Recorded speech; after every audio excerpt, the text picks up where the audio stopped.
Peter, welcome to Canada. Thank you very much for having me. From your new position as Executive Director of the Asia Pacific Real Estate Association, you're a regional association, so you've got a lot of countries under your mandate area, even though you're headquartered in Singapore. What generally is happening with REITs in your region and with REIT legislation? Well, we're at the dawn of a very new exciting era in Asia, both in terms of inbound investment and outbound investment for REITs. Just in the last month, we've seen the Hong Kong government, after a very long period of study of REIT legislation, change the rules to allow more development activity within the REIT structures. And also in Hong Kong, the Hang Seng has now made REITs eligible to be in its blue chip indices and sustainability indices of the families. Part of the excitement is also in a place like Thailand, that we're having more REITs that would be familiar to those in the West. In Singapore, a German company is listing on the Singapore Stock Exchange for an industrial REIT with a big stake to Chinese high net worth individuals. But probably the most exciting development, which I think underlines my point that this is a brave new era for REITs, is in India.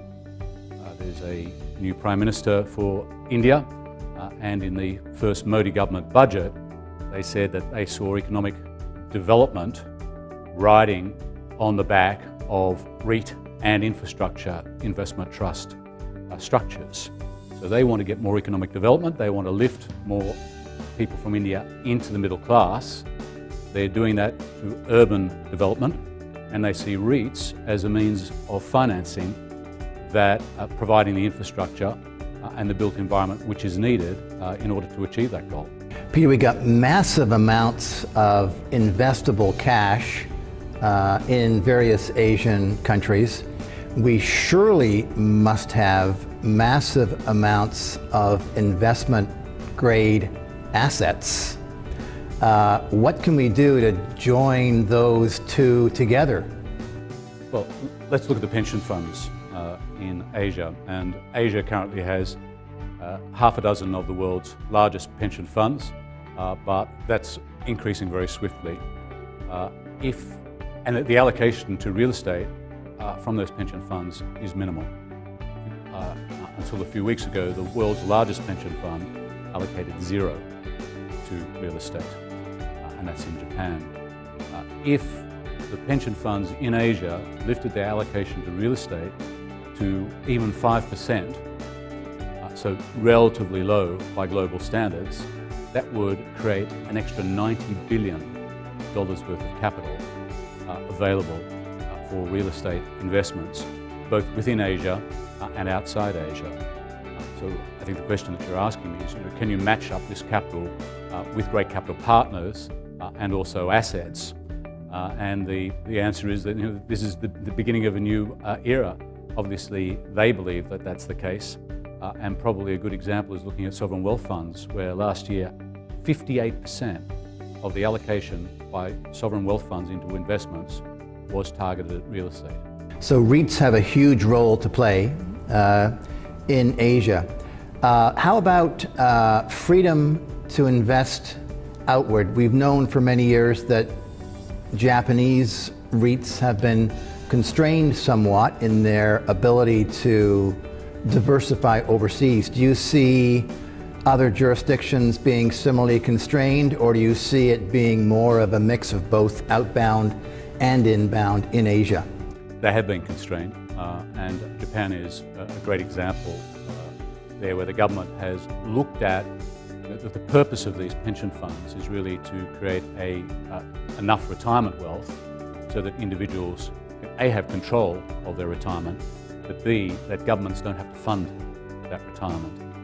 And the Japanese government looked at those allocations and said very clearly to the pension funds in Japan, we need you to stop investing so much, relying so much on fixed interest investments, and A, invest more outside Japan, and B, invest more in real estate, including real estate investment trusts.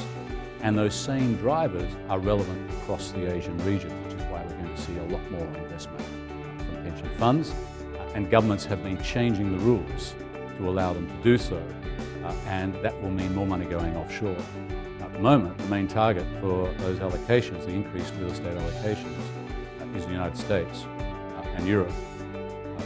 Meanwhile, European pension funds are looking very closely at moving into Asia.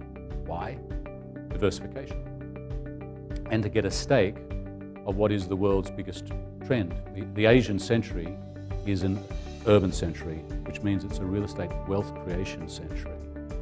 Those productivity improvements that you get from urbanization mean that it unlocks wealth as well as creating more wealth, and real estate investment trusts are a great means of, well, they're a magnet for that wealth. Recently, we have, as investors, been able to play China through Hong Kong. What will it take to get some pure Chinese-based REITs helping investors to access that massive Chinese internal market? Well, that's a great question, because all across Asia, not just China, the REIT structures that we see might be considered prototype REITs. That is, they don't resemble all of the key characteristics of Canadian REITs or Australian REITs or US REITs.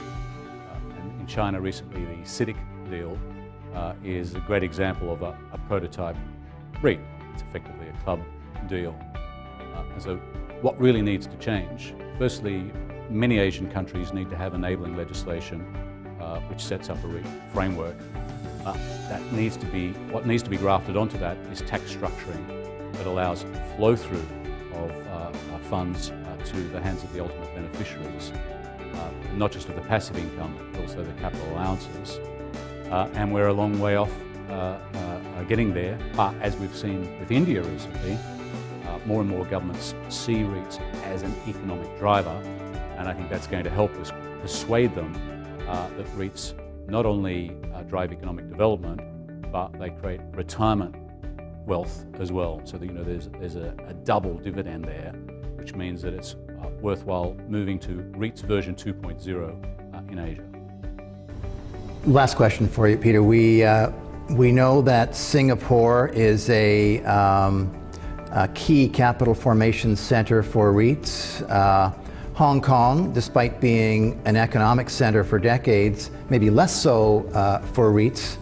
What's the prospect of Shanghai and a city in India becoming a similar capital center for REIT formation and capital raising? Huge. These are the fastest growing economies on the planet. It's clear that China in the last few years has been redirecting its economic priorities away from just exporting capital and doing trade deals and trying to reorient their growth engine to the domestic sphere. And that means that they want to have a very sophisticated capital markets, which means quite clearly at some point taking on Europe and then America as a capital markets engine. Now, all of the studies indicate that, in fact, China, in terms of pure real estate, not just REITs, will overtake the US sometime between 2020 and 2022 as the world's largest real estate market. So we're talking, it's only 21 quarters to 2020, so there's a lot to be done there. And the Indian growth engine, given a very canny and strategic new Indian leader, is also going to be looking for the subcontinent also to rely less on others in order to be a magnet for capital and to drive growth. And that's a great outcome for the REIT industry. Peter, I'm sure I speak for all of the Canadian real estate industry in wishing you the best in growing that REIT market in Asia and making that a massive investable community for all of us in the future. Thank you so much for joining us. Thank you.